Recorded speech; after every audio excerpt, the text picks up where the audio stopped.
What up mga idolo? For today's video, we're gonna talk about valve. Sa engine room, madaming klaseng valvula, pero dito muna tayo magpo-focus sa globe valve. Ito muna yung example natin. So, sa valve na to, is meron tayong makikita na 5K-15. Tapos may arrow, di ba? So, yung 5K na yan yung capacity na kaya ng, capacity pressure ng kaya ng valve na to. So, 5K means kaya niya yung 5 bar na pressure. Yung 50 naman, yan yung diameter dito. So ito sa loob, sa gitna, yan yung diameter niya, 15 mm. Tapos itong arrow naman, ito yung arrow ng flow niya sa installment niyan. At para malaman naman na kung non-return valve ang valve lang ito, is makikita natin yan dito. Yan, makikita natin yan dyan, yung X-Mart na yan. Ibig sabihin, pag may X, non-return valve yan.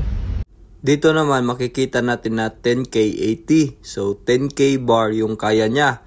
Yung 80 naman, ito yan. Ito yung diameter niya inside. So tingnan natin sa caliper. Measure natin. Tapos makikita natin dito 80 mm.